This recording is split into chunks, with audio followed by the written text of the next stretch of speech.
कवि सम्मेलन देख देख के घर की शीला देवी को शेरो शायरी का बुखार चढ़ गया था। अब वो सीधे मुंह किसी को जवाब ही नहीं देती थी। उनके पति और उनका बेटा तो काम करने घर से बाहर चले जाते थे और उनकी शायरी झेलनी पड़ती थी बहू रेणु को।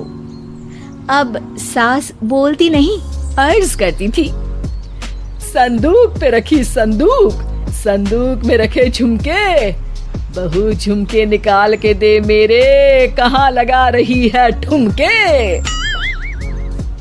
माँ जी, झुमके तो आपके निकाल दूंगी मैं, लेकिन आपके दिमाग से ये शायरी का भूत कैसे निकलेगा?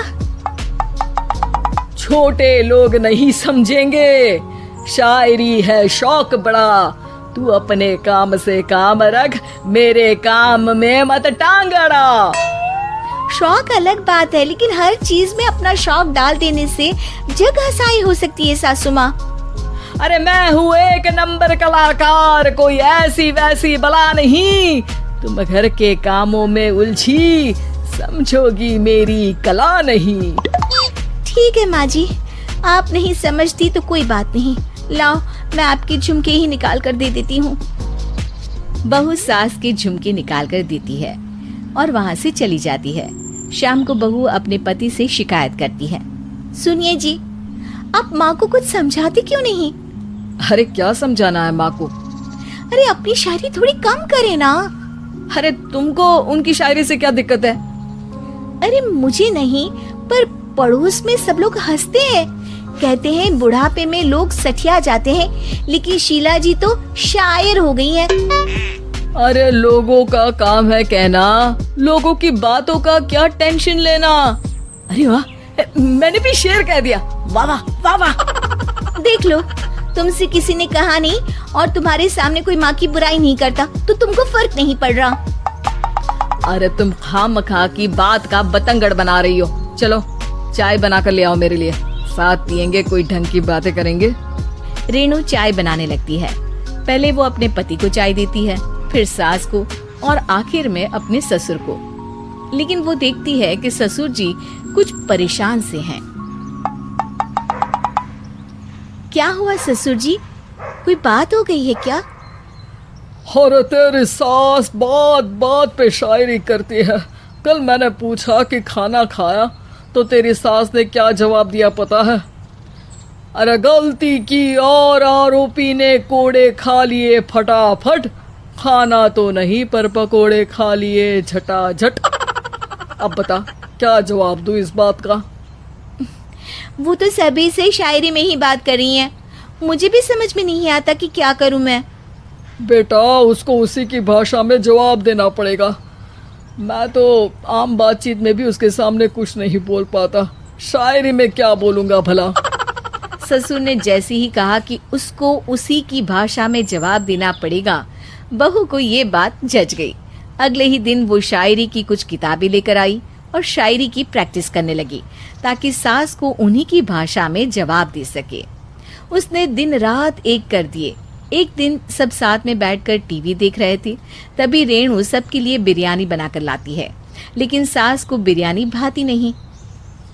कौवा करता काऊ काऊ, चिड़िया बोलती ची ची, इतना खराब बिरयानी बनाई है कि मुंह से निकले छी छी।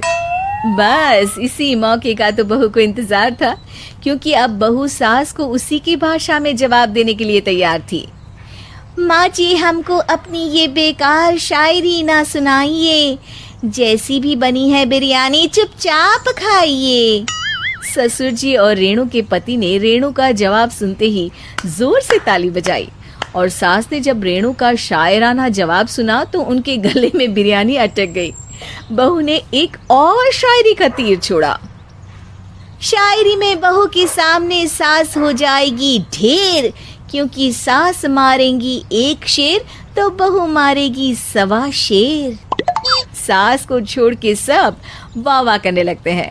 आज पहली बार सास को नहले पे दहला मिला था और रेणु ने सास का मुंह चुप करा दिया था। अगले दिन रेणु का पति उससे कहता है, अरे वाह, तुमने तो माँ की बोलती बंद कर दी, मजा आ गया। अब मेरे लिए कुछ बना दो, खाकर मैं काम पर चला जाऊं। शायरी ही है मेरा जीवन, वही करूँगी जी भर के। नौकरानी रख लो कोई, काम नहीं करूँगी मैं घर के। अरे तुम क्या माँ जैसी हरकतें करने लगी, सीधे सीधे बात करो ना। हो गई कल शायरी, रोज थोड़ी ना करोगी। शीशी भरी गुलाब की पत्थर पे फोड़ दो, जो मुझे शायरी से रोके उसके कान मरोड़ दो। पति घबराकर वहां से चला जाता है और बाहर उसके पिताजी के पास जाकर बैठ जाता है। दोनों अपनी बीवियों की शायरी से परेशान है।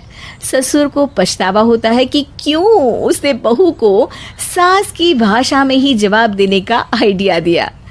अब तो घर में दो दो शायर हैं। दोनों एक साथ दुखी स्वर में कहते हैं, हम दोनों की ही बीवियां जब से शायर हो गई है, क्या बताएं, जिंदगी एक फटा हुआ टायर हो गई है।